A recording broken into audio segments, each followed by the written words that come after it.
ഒന്ന് ആലോചിച്ച് നോക്കൂ, നമ്മുടെ കണ്ണിന് കാണാൻ പോലും പറ്റാത്ത ഒന്നിനെ ശാസ്ത്രജ്ഞന്മാർ എങ്ങനെയായിരിക്കും കണ്ടെത്തുന്നത്? ന്യൂക്ലിയർ ഫിസിക്സിലെ ഈ ഒരു വലിയ വെല്ലുവിളിക്ക് അവർ കണ്ടെത്തിയ ഒരു കിടിലൻ പരിഹാരത്തെക്കുറിച്ചാണ് നമ്മളിന്ന് മനസ്സിലാക്കാൻ പോകുന്നത്. അതെ, ഇതാണ് ഏറ്റവും അടിസ്ഥാനപരമായ ചോദ്യം. പ്രപഞ്ചത്തിൻ്റെയൊക്കെ ബിൽഡിംഗ് ബ്ലോക്കുകളായ ഈ സബറ്റോമിക് കണങ്ങളെ നമുക്ക് നേരിട്ടങ്ങട്ട് കാണാൻ പറ്റില്ല. അപ്പോൾ പിന്നെ അവ അവിടെയുണ്ടെന്ന് നമ്മൾ എങ്ങനെ അറിയും, അല്ലേ? അപ്പോ ഈ ഒരു പ്രശ്നത്തിന് ശാസ്ത്രജ്ഞന്മാർ കണ്ടുപിടിച്ചൊരു അടിപൊളി സൊല്യൂഷനാണ് സെറൻകോവ് കൗണ്ടർ. അദൃശ്യമായതിനെ കാണാൻ സഹായിക്കുന്ന ഒരു സ്പെഷ്യൽ ടൂൾ. സിമ്പിളായിട്ട് പറഞ്ഞാൽ, ഭയങ്കര വേഗത്തിൽ പോകുന്ന ഒരു ചാർജ്ഡ് പാർട്ടിക്കിൾ ഇതിലൂടെ കടന്നു പോകുമ്പോൾ അതൊരു സിഗ്നൽ തരും. ആ സിഗ്നലാണ് ഹേയ്, ഞാൻ ഇവിടെയുണ്ട് എന്ന് പറയുന്നതിന്റെ തെളിവ്. ഇത് വർക്ക് ചെയ്യുന്ന രീതി കേട്ടാൽ ചിലപ്പോ ഒരു സയൻസ് ഫിക്ഷൻ പടം പോലെയൊക്കെ തോന്നും. പ്രകാശത്തിന്റെ ഒരു സോണിക് ബൂം എന്നൊക്കെ പറയാം. പക്ഷെ സംഭവം 100% റിയലാണ്. അതെ, അതെങ്ങനെയാ ശരിക്കും നടക്കുന്നത്? ഈ ചോദ്യം നിങ്ങളുടെയൊക്കെ മനസ്സിലിപ്പോൾ വന്നിട്ടുണ്ടാവും, എനിക്കറിയാം. വാ, നമുക്കതിൻ്റെ ഉത്തരം കണ്ടുപിടിക്കാം. സെറൻകോവ് കൗണ്ടറിന്റെ ഏറ്റവും പ്രധാനപ്പെട്ട രഹസ്യം ഇതാണ്. ഒരു പ്രത്യേക സാഹചര്യത്തിൽ ഒരു കണം പ്രകാശത്തേക്കാൾ വേഗത്തിൽ സഞ്ചരിക്കുന്നു. ഞെട്ടിയോ? ഇതെങ്ങനെയാ ശരിയാവുന്നതെന്ന് ചിന്തിക്കുന്നുണ്ടാവും, അല്ലേ? പ്രകാശത്തേക്കാൾ വേഗത്തിലോ? അതെങ്ങനെ ശരിയാകും? നമ്മൾ പഠിച്ചത് അതല്ലല്ലോ എന്നാവും നിങ്ങൾ ചിന്തിക്കുന്നത്. അത് ശരിയാണ്. ശൂന്യതയിൽ അഥവാ വാക്വത്തിൽ പ്രകാശത്തിന്റെ വേഗതയെ ഒന്നിനും മറികടക്കാൻ പറ്റില്ല. പക്ഷേ ഇവിടെയാണ് ട്വിസ്റ്റ്. വെള്ളം പോലൊരു മീഡിയത്തിലൂടെ പ്രകാശം പോകുമ്പോൾ അതിന്റെ വേഗത കുറയും.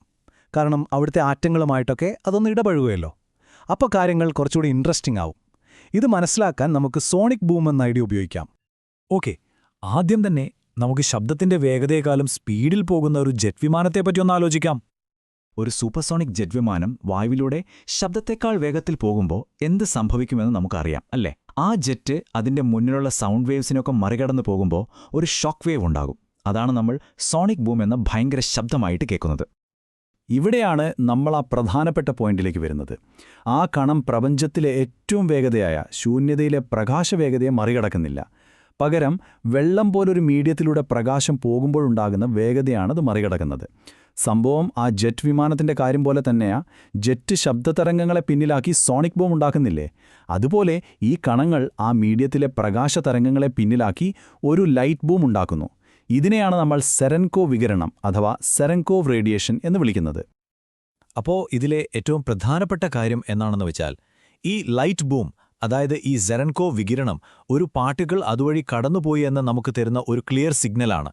ജപ്പാനിലെ സൂപ്പർ കാമിയോക്കണ്ടെ പോലെയുള്ള ഭീമൻ ഡിറ്റക്ടറുകൾ ഈ നീലത്തിളക്കം ഉപയോഗിച്ചാണ് ന്യൂട്രിനോകൾ എന്ന മിസ്റ്റീരിയസ് കണങ്ങളെ കണ്ടെത്തുന്നത് തന്നെ. അപ്പോൾ സെറൻകോവ് കൗണ്ടർ ഒരു തരം ലൈറ്റ് ബൂം ഡിറ്റക്ടർ ആണെന്ന് നമുക്ക് മനസ്സിലായി. പക്ഷേ ഈ കണങ്ങളെ കണ്ടുപിടിക്കാൻ ശാസ്ത്രജ്ഞന്മാർ ഉപയോഗിക്കുന്ന ഒരേ ഒരു ഉപകരണം ഇതല്ല കേട്ടോ. ഇതൊരു വലിയ ഫാമിലിയിലെ ഒരു മെമ്പർ മാത്രമാണ്. ഓരോ ടൈപ്പ് പാർട്ടിക്കിളിനെയും അതിന്റെ എനർജിയെയും ഒക്കെ കണ്ടെത്താൻ പലതരം മെത്തേഡുകളുണ്ട്. ചിലത് ഗ്യാസ് ഉപയോഗിക്കും, മറ്റു ചിലത് ഇതുപോലെ ലൈറ്റ് ഫ്ലാഷുകളെ ആശ്രയിക്കും. ഓരോന്നിനും അതിൻ്റേതായ പ്രത്യേകതകളുമുണ്ട്. ഈ ടേബിളിലേക്കൊന്ന് നോക്കിയേ. പലതരം ഡിറ്റക്ടറുകളുണ്ട്, അല്ലേ? നമ്മളെല്ലാവരും കേട്ടിട്ടുള്ള ഗൈഗർ കൗണ്ടറൊക്കെ ഗ്യാസ് ഫിൽഡ് എന്ന കാറ്റഗറിയിലാണ് വരുന്നത്. റേഡിയേഷൻ കടന്നുപോകുമ്പോൾ ഒരു ഗ്യാസിനെ അയോണൈസ് ചെയ്യുന്നതിനെ ആശ്രയിച്ചാണ് അത് പ്രവർത്തിക്കുന്നത്. പക്ഷെ നമ്മളിപ്പോൾ സംസാരിച്ച സെറൻകോവ് കൗണ്ടർ വരുന്നത് സിൻഡിലേഷൻ വിഭാഗത്തിലാണ്. അതായത് കണങ്ങൾ വന്ന് തട്ടുമ്പോഴുണ്ടാകുന്ന ചെറിയ പ്രകാശത്തിളക്കങ്ങളെയാണ് അത് കണ്ടെത്തുന്നത്.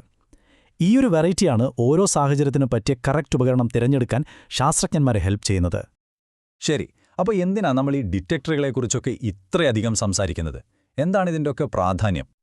വളരെ സിമ്പിളായി പറഞ്ഞാൽ, ഈ ഡിറ്റക്ടറുകൾ നമുക്ക് കാണാൻ കഴിയാത്ത കണങ്ങളുടെ ലോകത്തേക്ക് തുറന്നുവെച്ച നമ്മുടെ കണ്ണുകളാണ്.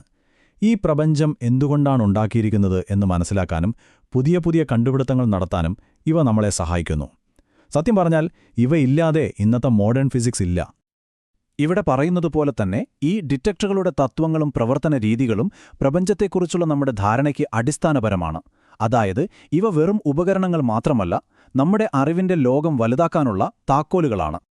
ഒന്ന് ആലോചിച്ചു നോക്കൂ, നമ്മുടെ കണ്ണിന് കാണാൻ പറ്റാത്ത ഒരൊറ്റ കണത്തെ കണ്ടെത്താൻ പോലും നമ്മൾ വഴികൾ കണ്ടുപിടിച്ചു.